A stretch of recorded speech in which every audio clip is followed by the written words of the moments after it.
fans, and welcome to another episode of the Engineering Sarcasm Show, fronted by yours truly, everyone's favourite 5-year-old. And today, more airtime for the usual scumbags, Cannondale. Yes, they have now ditched press fit, interference fit, and gone back to threaded. I wonder who the responsible person for that was. In any case, this is a Cannondale Synapse or Synapse or crap, if you are interested. Right, a chap has sent me this, and he said he wanted to go from this, which is a rotor 30mm crankset, to this new style rotor 24mm crankset. Now, he did try to do this himself, but he ran into a few problems which immediately got the alarm bells going, which was he couldn't get the old bottom bracket out. Now, the bottom bracket in here is a CBear bottom bracket, so there's obviously something not quite right with that, but we'll progress with this and see how we're going to get along. So this is the 30mm rotor 3D Plus. In order to get this off, it's on a taper, so we have to unwind it basically. That's quite an elaborate system. Before I carry on, what I have done is I have taken the tension off the front mech cable and the rear mech cable because it's routed through here and I just didn't want to break anything. In order to, just as an aside, the 3D Plus is actually quite a good crankset. For 30mm units, that's certainly one of the better ones. You won't really get any issues with it coming apart like you do on Shimano crankset. It's also set up for oval chain rings, which is what the chap has. So I've just cracked this nut, and then you want to do that to take that off. Once that's completely out, then behind it is a splined locking collar. You put the Shimano locking wheel in, and again I've done this just for photographic purposes. That's the Shimano cassette key. Put that in and unwind it. So that comes out. Then you screw this back in.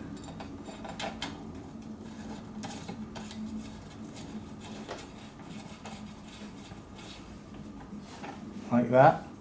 Yeah, just before we go any further, this is the spin test. He said the bearings were knocking, so that isn't a great start. Anyway, put the Shimano lock ring back in. This is a bit of a fiddly job.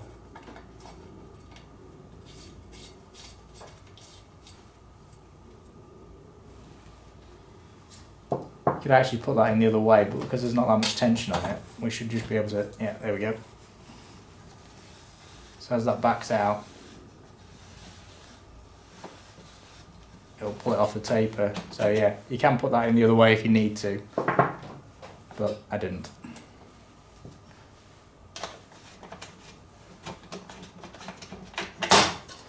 And then off it comes off the taper. So that's exposed the CBear bottom bracket. Now what I'm going to do is I'm going to spray it with a load of spray. And just let that settle in. Let that settle in for a couple of minutes. You can already tell that the bearings feel a bit rough, but we're just going to tap this out. Try it by hand, but it won't go. It's just a soft mallet.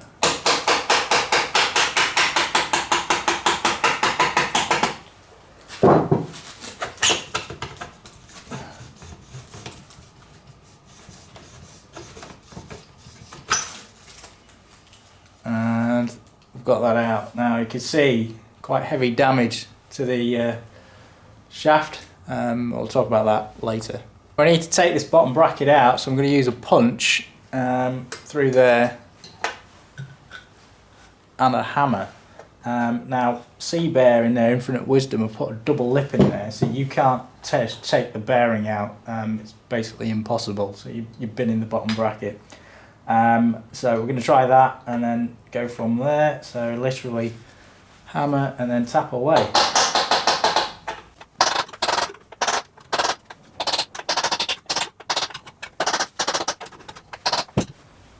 Right, so after about 5 or 6 minutes of tapping, it hasn't even moved the bottom bracket. So what I'm going to use is this, which is a Delrin insert, and this is a close fit over here. So it's one of the fairly standard part I make, but I've just machined the outside, so it slots over it. And the reason for that is when I'm hitting with the punch, it's actually sliding off. Whereas with this, I'll show you after I get it out, it lines the punch up so it doesn't come out of the gap. So essentially that centre piece forces it into the gap.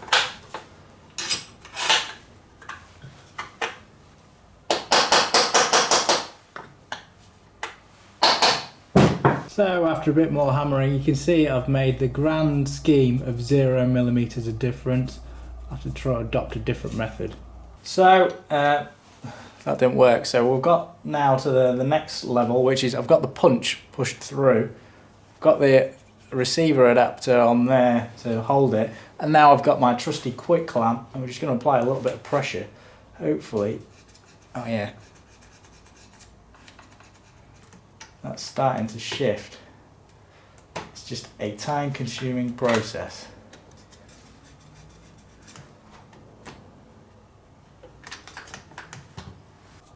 So the quick clamp method has moved it about 3 or 4mm, maybe a bit more than that, but that's at least going, so I know it's going in the right direction.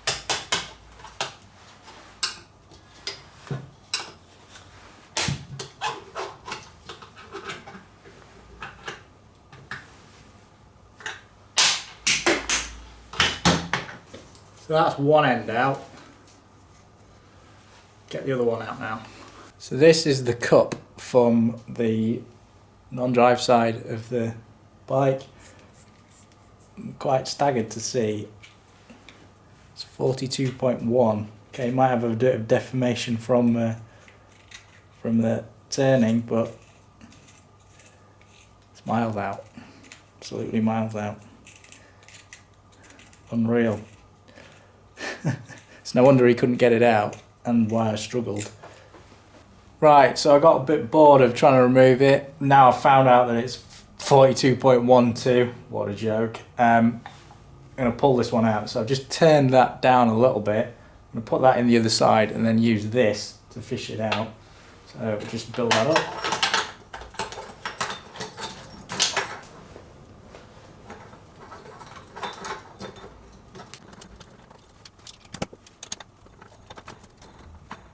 Right, let's give this a go.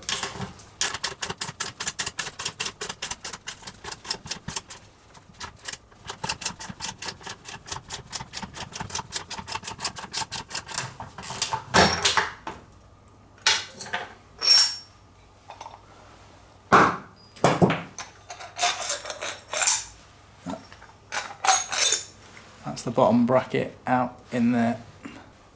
And this is the other side cup. 42.09. So that one was obviously removed in a less brutal fashion, but that's ridiculous. That's absolutely ridiculous. It's no surprise that the chap couldn't get it out. And for today's PowerPoint, we have CBear Sewage Engineering has a new datum by Hambini age 5.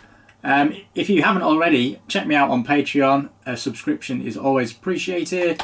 I'm on Instagram and on Facebook. Let's check the pen is working. The pen is working, and it needs to work good today, because otherwise we could be in a spot of bother. Right, for today's PowerPoint, we have probably one of the scummiest companies I've had the misfortune of wasting my keystrokes on.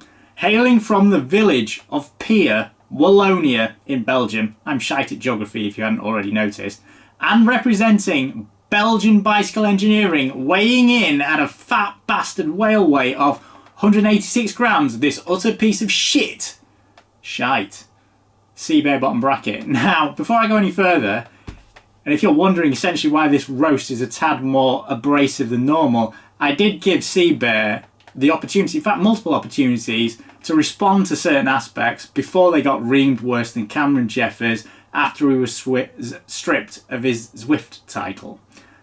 And the response that CBear, they, he, she, it, insert the noun as you want to, that I got back was less than ideal. So enough of this foreplay, and let's do some proper reaming. So, who are CBear? Well, I went through their social media and website in great detail, but not too much detail, because we all know what happens when you do that. Some stupid woke pricks cry harassment and Interpol issue a warrant and the police come round to my house and find me and the hairdresser watching some Skillshare video on how to dye one's pubes. So this is the Facebook page. This is their Instagram page. I mean, they are a Belgian company. They are or have sponsored all of these people in the past. I'm not actually sure if they sponsored Jumbo Visma, but there is some stuff in there that seems to suggest they do. They also used to supply Andre Greipel. Now, considering he only lives 20 kilometres from my apartment in Cologne, he could at least support local industry, but no, he chooses to spend his money over the border. Let's get down to business. Normally, people will be tuning in to me ripping another strip out of Wank and Fail, but not today. Their bike frame has actually fared quite well. The bottom bracket was found to be on the bottom edge of what I would call acceptable tolerance, but nonetheless, it was within the tolerance, and given the interference fit, I'm more amazed it didn't crack. Now, the reasons for the problems that we're going to come to are basically, outlined here, but it is essentially a stupidly tight fit. Now, if you are going to put this into a carbon frame, it would almost certainly crack. It's almost guaranteed to crack. That level of interference is just ridiculous. Now, in the video that you've watched up to now, you've actually seen a prime example of what poor fit and crap bearing clearance does. This is 3D of the CBear bottom bracket cut. This is a schematic version. I wasn't going to waste my time accurately measuring a turd. What you can see is the location here, which is where the bearing sits. Now, if you put this into a very tight hole, you will get some deformation around the bearing seat. Basically, it collapses. This crushes the bearings and they don't spin properly, or you get a very poor life, which is what this cyclist had. Now, this is a finite element analysis that shows the deformation inside the bottom bracket when you put it inside a hole. Now, you have to pin this somewhere and then apply a radial constrictive force around the outside. Now, the deformation here is greatly exaggerated, but it gives you an idea of physically what is happening. The technical term for this is hoop deformation, because it looks like a hoop that is being crushed.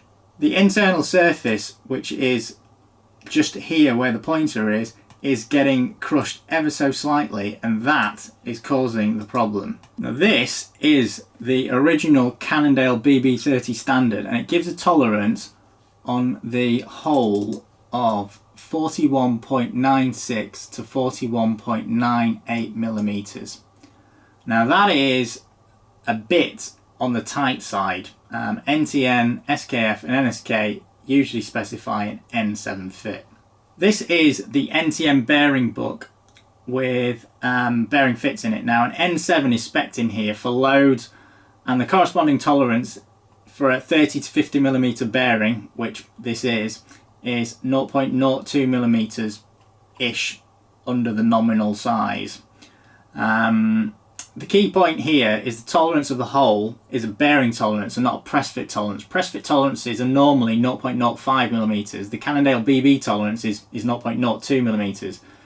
The twats of this are Cervelo and Factor, who use a 0.1 millimeter tolerance, which is completely ridiculous. Another key point is the throwaway nature of the CBear bottom bracket. They've designed it with a lip right here. It's coloured in blue. It makes it virtually impossible to change the bearings within it. You can't get access to knock it out.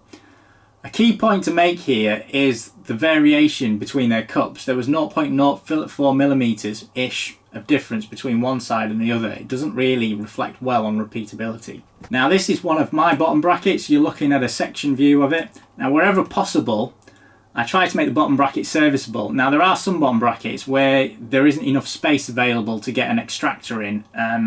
On those ones I make the lip as small as possible so you can get a punch in and then tap it out. On this one, which is the typical type of design, there's plenty of easy access to there, so you can use a Hambini extractor to get the bearing out, or you can, if you wish, use a punch. There's plenty of space in there and there's unobtrusive access. This is the sequence of events, and I'll post all of the emails on my website so you can read them and see if you think I was being unreasonable or not. Now in April I asked them what their tolerance on their bottom bracket fitment was. Standard question. They came back with a load more questions and asked what size I had measured, so I went and told them. And then they basically dodged the question and asked me to share their findings. So I asked them to, respond to that. They didn't reply. I then said, if you don't respond, I will state in my roast that you think 42.08 is acceptable, and that is at the bottom end of the tolerance, of the two we measured. Now, in my mind, I believe that Mr. CBear is fully aware why his bottom bracket doesn't spin, and also why he didn't want to confirm the fit. It's not a proprietary engineering question, it's a basic answer that any reputable engineer would give. He will know that it's an issue around zero bearing clearance. I had nothing for another 4 months and then posted this spin test on Instagram and also YouTube and asked people to comment on who they thought the BB was made by. Shortly afterwards, I received this email referencing the post and saying that they, well, you can read it for yourself, but that they wanted me to, share my findings so they could review the matter. That's basically, they've figured out that they're now trying to save face. Now, the CBear man probably knows exactly who is at fault, and it's not Cannondale. He clearly doesn't want to admit it. Now, I don't know how many other bottom brackets of his are out there in the field with this kind of ridiculous fit, but I don't think it's an isolated example. Now, removing that CBear bottom bracket, there's a bit of galling inside the shell, so we just need to clean that up. In order to clean that up, what I'm using is Trefolex, which is very mild, it's not grinding paste, but it takes heat away. So put a chunk of that into the shell, and then this is a cylinder honing tool. You can pick these up for about €30, $30, something like that, from Amazon. And I've just set that on very, very mild tension. All I'm going to do is connect it up to my drill, put that into the hole, and just give it a mild clean. You don't need to go to town with this.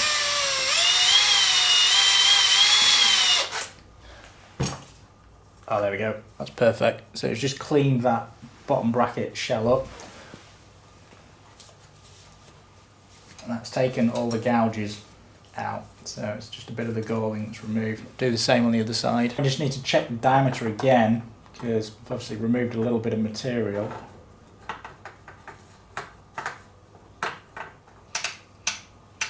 Yeah, so it's hardly anything. If anything, it's brought it in, so it's 41.98.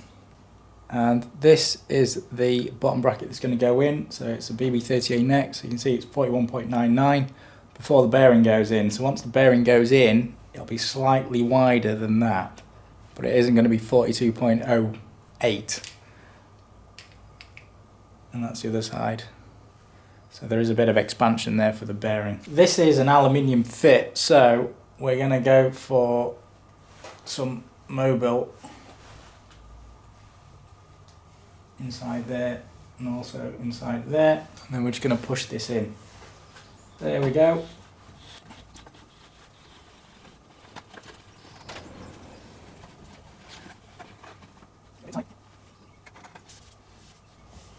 And seated. So I've just put the rotor crank arm on one side, the other arm's got to go on. The chainring's not on it, it's just for a dry fit to check it all works. And now the crank chainring is on. I'm not quite sure where this is supposed to go, because the instructions for it are pretty diabolical. It doesn't tell you about where the pins are supposed to go. So I don't know if that's supposed to be relative to that, or if it can just be rotated on the spline. I'm not sure it actually matters, but nonetheless it's put together. And that brings us to the end of this video. I sincerely hope you enjoyed it. If you did, remember to smash that like button. If you didn't, go screw yourself. And as always, keep banging your hairdresser.